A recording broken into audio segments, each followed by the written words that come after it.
qilt muzikasi yo'q ekan, lekin bitta muzika qo'yib qo'ysa Mercedes-Benzdan farq qolmaydi. Mana buni qaranglar. Develon yorib qo'yibdi o'zi ham kalitlari bilan. Wow. Xullas, Qarshilardagi 2024-yil 8-oy hali yoshiga to'lmagan texnikani sotdik Qashqadaryo viloyatiga. Xudo xolasa tez kunlarda ushbu texnikamiz Qashqadaryo viloyatida ko'chalarda yuradi va sizlar albatta buni uchratasizlar. Xo'p, hozir sizlarga buni ponni videolarini, ya'ni atrofini, komplektlarini hammasini aytamiz va oxirida narxini va unga qo'shimcha bojxona to'lovini ham aytib o'taman. Videoni oxirigacha ko'ring. Ketdik. Komplektida 360 adapteri, o'zini zavodskoy Develonniki, qisqich, bu ham o'zini zavodskoy Develon kompaniyasiniki va bitta kovush, lekin bunga biz yangi texnikaga endi yangi qo'shimcha kovushlar kerak bo'ladi. Shuning uchun yana ikkita yangi jild kovush qo'shib beryapmiz.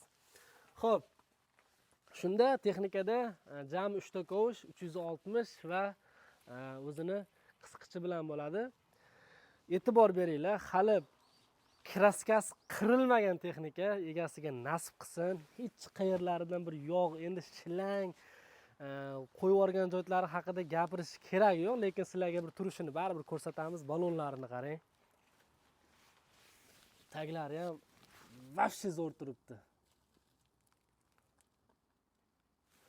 Hop, orqa qismini ham ko'rsataylik motorini. Wow! Buni qaranglar.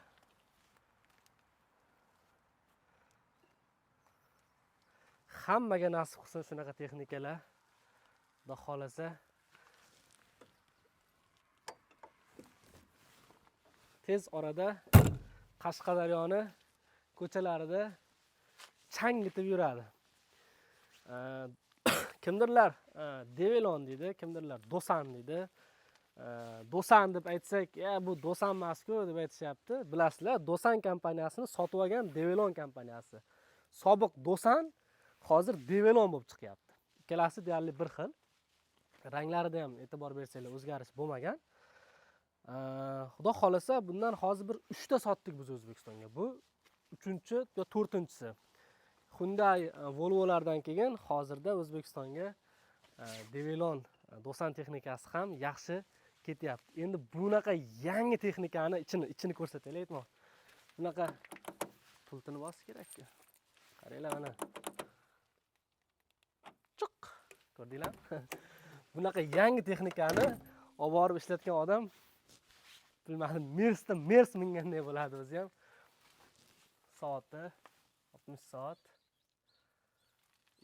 Salonda hali o'rindiqlarida plyonkalari ham hali olinmagan. Hamma yo'g'i o'ziniki, zavodskoy, konditsionerlari, lyuk qismi ham bor, ochiladi tomi. Konditsioner, magnitofon, monitorlarigacha hamma yo'q. Mana bu shilanglarini qaranglar. Yangi turibdi, qilt yirtilmagan hali. Chang tegmagan texnika. Xudo xolasa egasiga nasib qilsin va sizga ham bundan zo'rlari nasib qilsin. Videoga bitta yaxshi niyat sifatida bitta like bosib qo'ying. Xudo xolasa sizga bundan ham zo'rlarini nasib qilsin. 70.500 dollarga yetib borishi bilan shu texnika arziydimi? 60 soat ishlagan, 2024-yil 8-oy, hali yoshiga ham to'lmagan. Fikringlarni izohlarda yozib qoldiringlar. 70.500 dollarga arziydimi ushbu texnika yoki arzimaydimi? Bilasizlar, bunga qo'shimcha bojxona to'lovi to'lanadi. 11.700, 11.800, 12.000 dollar atrofida bojxona to'lovi to'lanadi va 70.500 ga shu bojxona to'lovini qo'shib qo'yasizlar. Ushbu texnika sizga yetib boradi.